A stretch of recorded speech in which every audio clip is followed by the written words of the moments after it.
passe quand un parti est au pouvoir dans une assemblée. En général, 80% des sièges sont à l'effigie de leur parti. Et ça ne représente pas vraiment la pensée du peuple.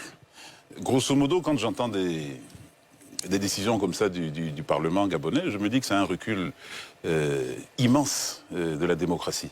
Alors c'est vrai que chaque pays a le droit de choisir sa voie, mais si on a choisi d'être démocrate, il faut quand même appliquer la base de la démocratie. Et la base de la démocratie, c'est de faire un temps et de permettre à d'autres groupes de pouvoir intervenir.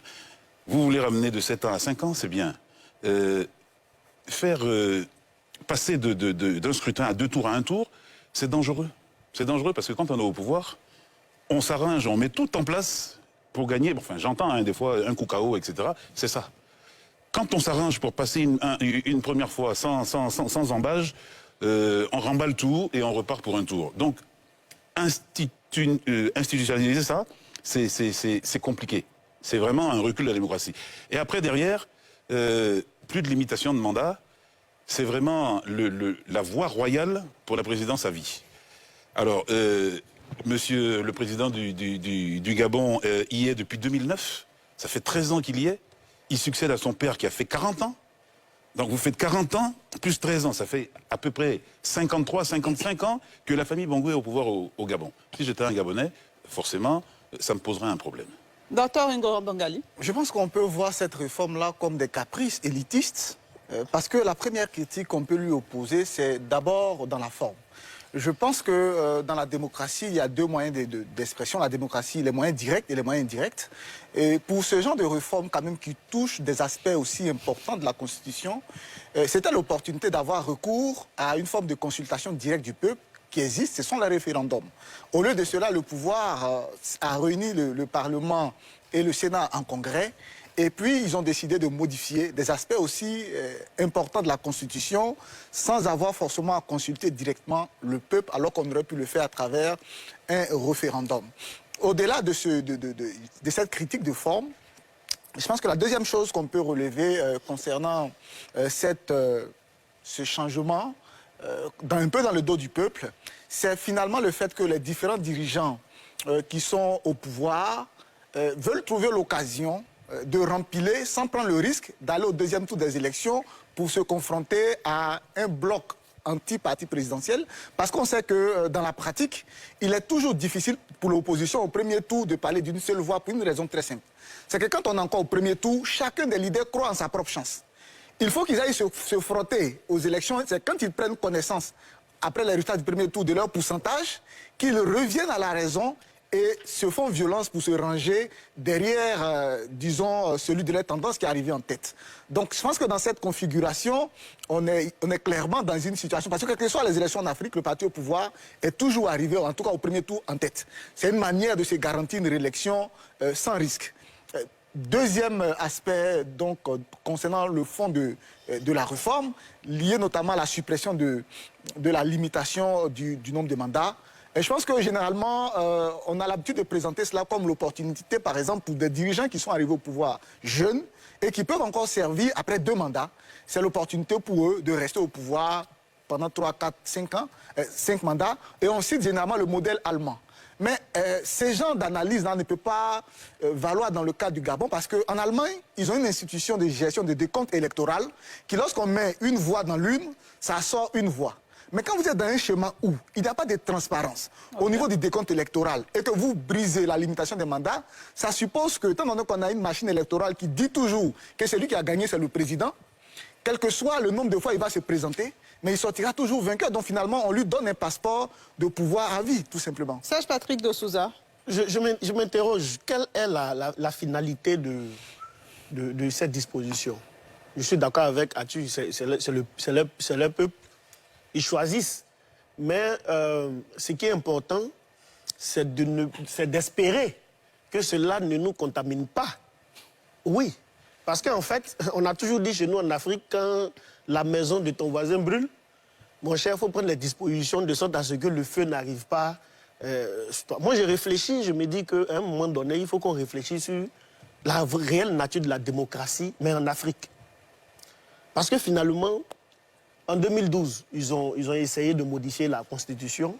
Aujourd'hui, encore, on modifie la Constitution à moins de 6 ou 7 mois des élections présidentielles. 5 mois. Et finalement, c'est comme ça se passe régulièrement dans tous les pays en Afrique. On voit le débat au Sénégal. C'est qui a eu au Sénégal. Et aujourd'hui, la question n'est même plus, mais qu'est-ce que ça va apporter aux populations? Mais la démocratie en Afrique, c'est quoi au juste?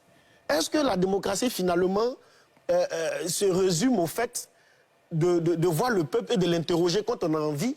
Ou véritablement, comme le mot a été dit, l'alternance, de privilégier cette alternance-là qui symbolise véritablement la fin des monarchies ou la fin du pouvoir, je vais dire, héréditaire, c'est-à-dire c'est mon fils, quand je quitte, c'est lui qui vient prendre la place. C'est quoi la démocratie? Est-ce que nos sociétés comptent évoluer ou alors on arrive encore dans le système? Est-ce que vous avez le sentiment que l'Afrique a sa propre définition de la démocratie? Mais c'est ce qu'on constate là. C'est ce qu'on constate là. Et c'est inédit hein, actuellement en Afrique.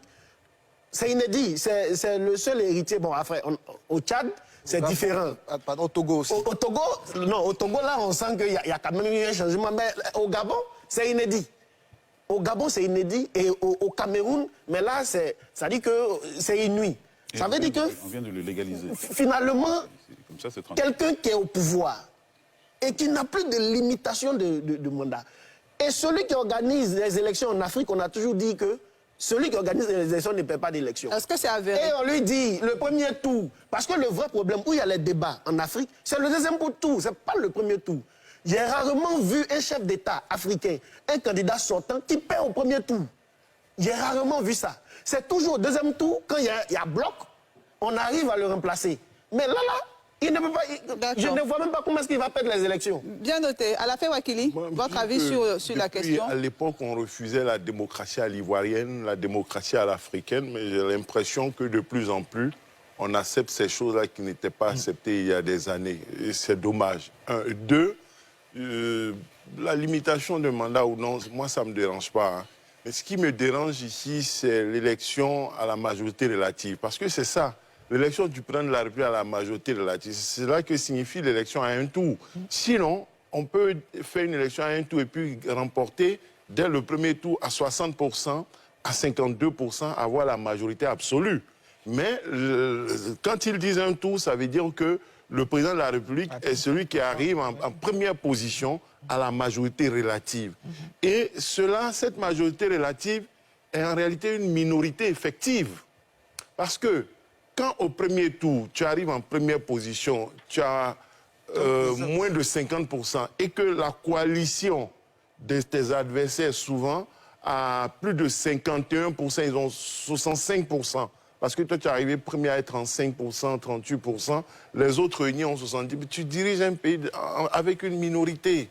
Et ça, c'est des facteurs de conflit, d'instabilité dans le pays. Et je pense que ce n'est pas pertinent d'aller à l'élection du président de la République à la majorité relative. D'accord. Achu Banga, rapidement. Mais je voudrais préciser que vous n'avez pas également réagi sur la réduction de tous les mandats politiques qui sont passés de 7 à 5 ans, pour les sénateurs, par exemple, de 6 à 5 ans. Tous les mandats ont été limités à 5 ans. En général, c'est plus simple quand les mandats ont le même écart, comme ça permet des élections qui se suivent et finalement qui arrangent plus ce parti au pouvoir.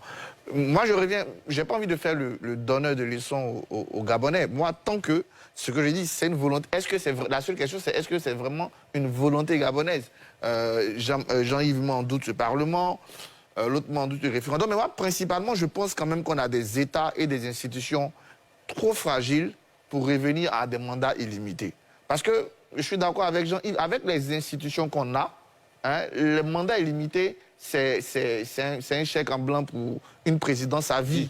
C'est un chèque en blanc pour une présidence à vie. Quand on parle, il y a certains pays qui ont clairement des mandats illimités. Vous allez en Italie, en Allemagne, en Angleterre.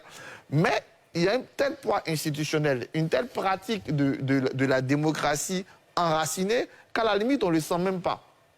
Et c'est la première fois, je ne sais pas si ça existe, peut-être Bangali va me corriger, c'est la première fois que je vois un régime présidentiel qui s'est fait élire à un tour depuis longtemps. En général, c'est les régimes parlementaires qui font des trucs à un tour, parce que là aussi, ça peut vite chuter.